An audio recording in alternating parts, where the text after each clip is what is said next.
Karine Le Marchand, l'un des visages les plus marquants de la télévision française, a connu beaucoup de joies et de peines dans sa vie.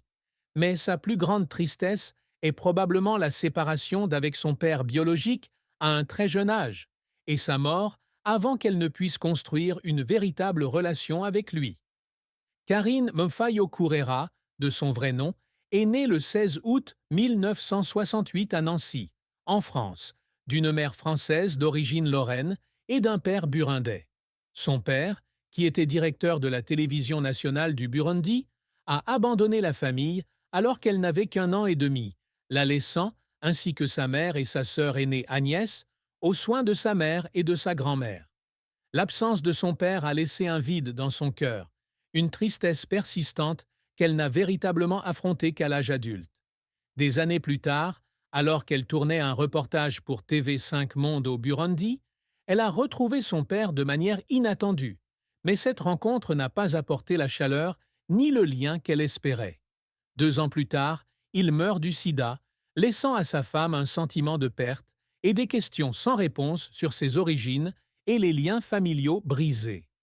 Une autre tristesse qui a profondément marqué la vie de Karine a été sa rupture controversée avec Liliane Thuram, un célèbre ancien footballeur français, en 2013 après 7 ans de mariage.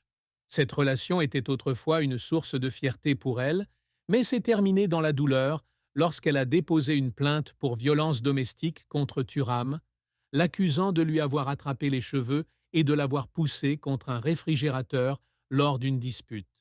Même si elle a ensuite retiré sa plainte et qualifié l'incident de pas sérieux, la rupture l'a profondément blessée, non seulement à cause de la perte de l'amour, mais aussi à cause de la pression des médias et du jugement du public. Dans une interview avec Gala, elle a déclaré un jour « Je n'ai aucun regret, mais je suis triste que ce que nous avons construit ne puisse pas continuer. » Cette tristesse a été aggravée par son rôle de mère célibataire de sa fille Alia, née en 2003 au milieu de bouleversements dans sa vie personnelle. Enfin, une autre tristesse que l'on peut mentionner est les difficultés de son enfance liées aux troubles alimentaires dont elle souffrait. Dès l'âge de 11 ans, Karine a commencé un régime strict à base de pamplemousse et de thon pour perdre du poids, signe précoce de l'anorexie contre laquelle elle luttait depuis des années. Je venais de province, je ne comprenais pas très bien le monde et j'avais l'impression de ne pas être à la hauteur, a-t-elle confié à Téléstar.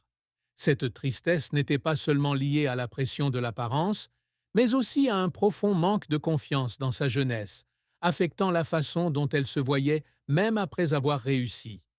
La carrière de Karine Le Marchand a été un parcours long et coloré, d'une jeune fille rêvant de devenir chanteuse à l'une des présentatrices les plus appréciées de France.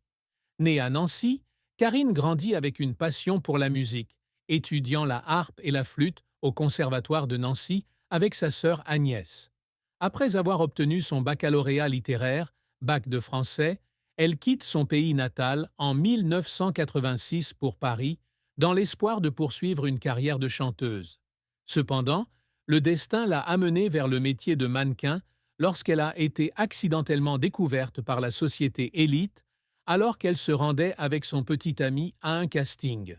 Malgré avoir été mannequin pendant 1 an, elle s'est rapidement lassée de l'industrie, car elle se sentait traitée comme un objet, et l'environnement difficile ne convenait pas à sa personnalité joyeuse.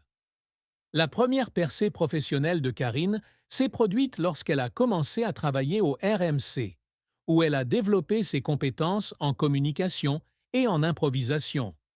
En 1995, elle entre officiellement à la télévision comme animatrice de l'émission Midi Pile sur France 3 Paris-Île-de-France, choisissant le nom de scène Le Marchand, le patronyme de son petit ami de l'époque, quelques minutes avant de passer en direct sous la pression du directeur de l'émission.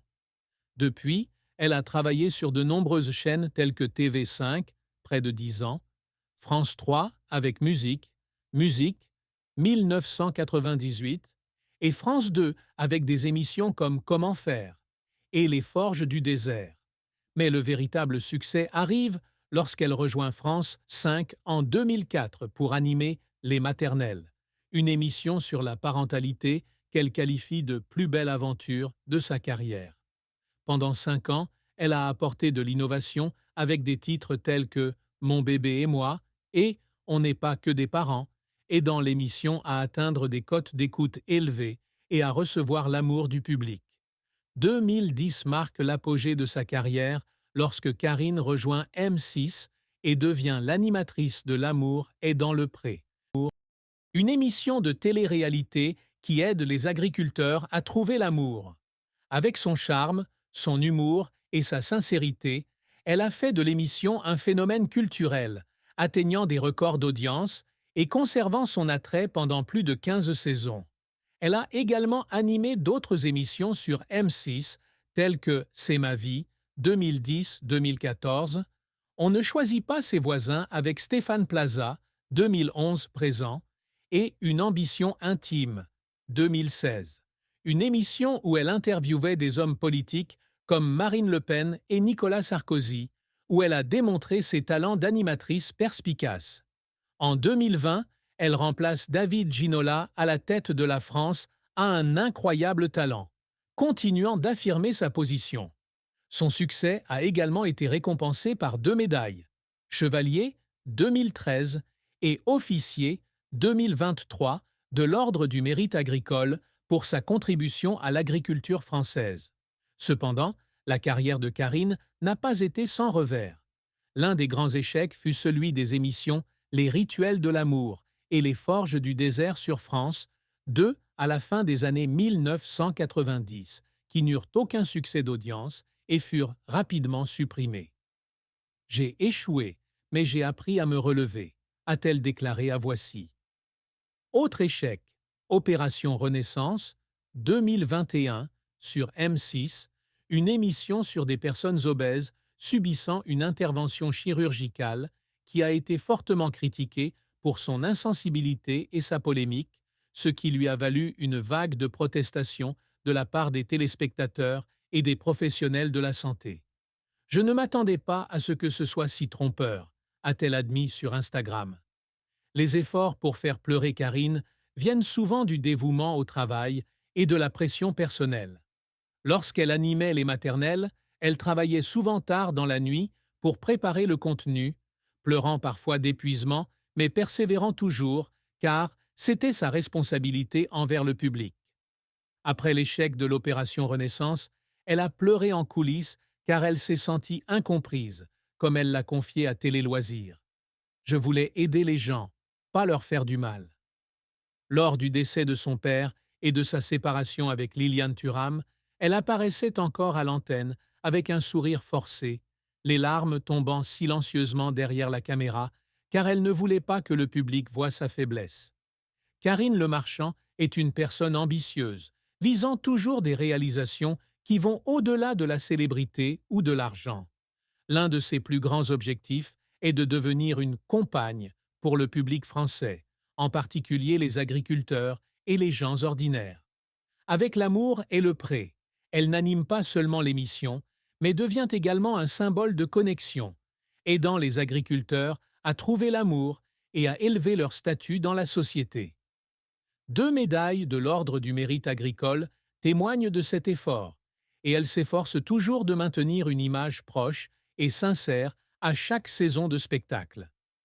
Un autre objectif que poursuit Karine est la diversité dans sa carrière.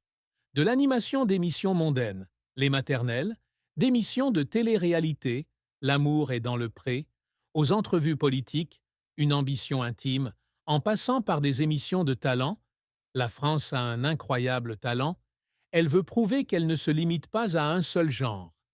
Être membre des grosses têtes sur RTL depuis 2014, c'est aussi sa façon de montrer sa polyvalence, en faisant rire le public à travers la radio.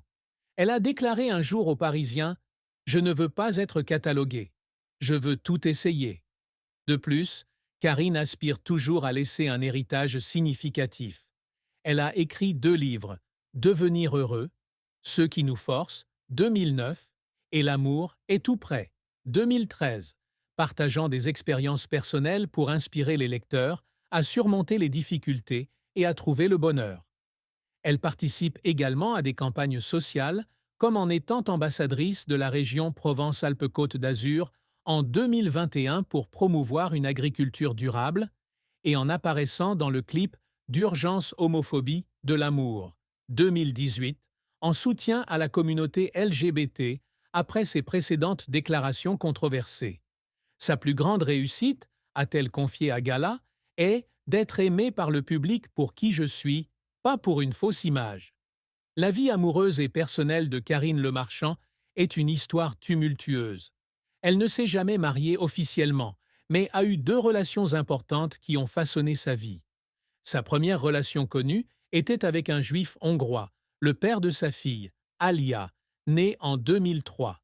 Bien que l'on sache peu de choses sur lui, Karine a déclaré à Magic Maman que la relation s'est terminée peu de temps après la naissance d'Alia, la laissant mère célibataire.